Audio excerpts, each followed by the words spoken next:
할렐루야, 좋은 아침입니다. 오늘은 마가복음 10장 35절로부터 40절까지의 말씀을 통해서 예수님의 영광에 동참하는 방법에 대해 함께 말씀 나누기를 원합니다. 태평양 전쟁을 일으킨 일본의 가장 큰 패망의 원인은 무엇이었을까? 많은 역사학자들은 수많은 연구의 결과를 내놓습니다. 그 중에 아주 흥미로운 보고가 있습니다. 그것은 바로 그들의 패착 때문이었다라고 하는 결과죠. 패착, 이 단어는 바둑에서 쓰이는 용어로 자기가 놓은 한 수, 그 바둑 돌이 결정적인 악수가 되었다라는 것을 뜻합니다. 즉 스스로의 행동이 최악의 결과를 가져오게 된 결정적인 원인이 되었다라는 뜻이죠.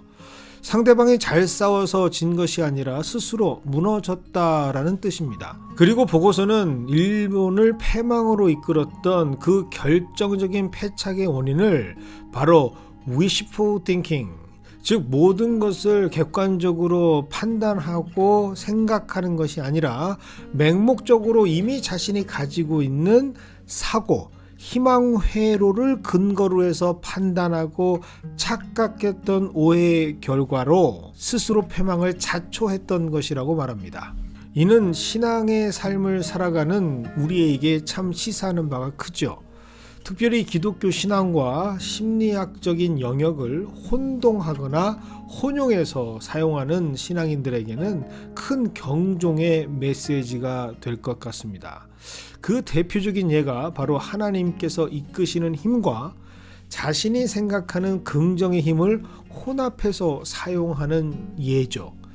하나님께서 주시는 말씀을 통해서 자신에게 허락되어지는 마음의 변화, 자세의 변화를 말하는 것이 아니라 스스로 얼마든지 바꾸고 세울 수 있는, 즉 자신이 다스리는 자치의 영역으로 마음을 먹고 다스리는, 그리고 그것이 마치 신앙인 것으로 오해하고 착각하고 있는 그러한 사람들이 즐비한 시대를 우리가 살아가고 있기 때문입니다.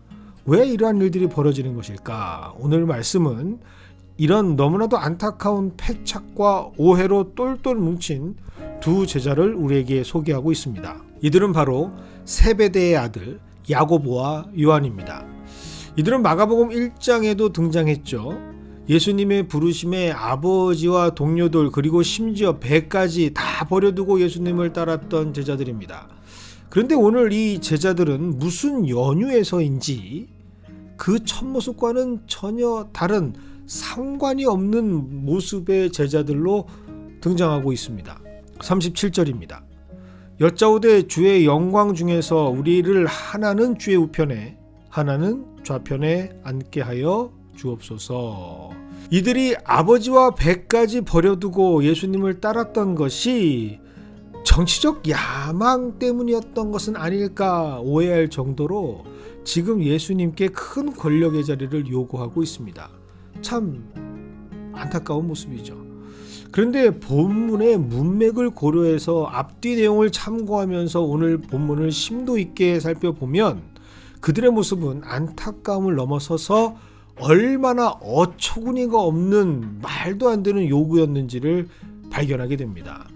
지금까지 마가복음에 기록된 내용을 보면 예수님은 계속해서 제자들에게 재차 반복하시면서 고난과 죽음에 대한 말씀을 선포하시고 있습니다. 그것도 처음 말씀하시는 것이 아니라 벌써 세 번째로 고난과 죽음 그리고 부활에 대해서 제자들에게 말씀하고 계시죠. 이미 재차 반복해서 말씀을 하셨고 점점 자세하게 그 과정이 얼마나 비참하고 고통스럽고 고난스러운지 말씀하고 계십니다. 오늘 본문 앞절 33절과 34절에는 정말 상세하고 구체적으로까지 말씀하고 계십니다. 보라, 우리가 예루살렘에 올라가노니 인자가 대제사장들과 서기관들에게 넘겨짐에 그들이 죽이기로 결의하고 이방인들에게 넘겨주겠고 그들은 능욕하며 침 뱉으며 채찍질하고 죽일 것이나 그는 3일 만에 살아나리라. 자, 이런 상황에서 야고보와 요한이 예수님께 요구하는 내용이 바로 오늘 본문 말씀 37절의 말씀이죠. 여짜오되 주의 영광 중에서 우리를 하나 주의 우편에 하나는 좌편에 앉게 하여 주옵소서. 예수님은 이제 고난, 침뱉음 당함, 채찍질 당함, 죽음, 십자가에 대한 의미를 말씀하고 계시는데, 이런 상황에서 어떻게 주의 우편에 그리고 좌편에 앉게 해달라고 하는지, 권력의 자리를 요청하고 있는지 정말 상상이 되지 않습니다. 아니 어떻게 저럴 수 있지? 경악을 금치 못할 상황이죠. 그런데 여기에서 우리는 그들이 그렇게 된 단서 하나를 찾아볼 수가 있습니다. 바로 34절의 말씀 때문에 그런 것은 아닐까라는 생각을 해봅니다. 마지막 말씀, 3일 만에 살아나리라. 두 형제에게 아마도 이 말씀이 크게 다가왔던 것 같습니다.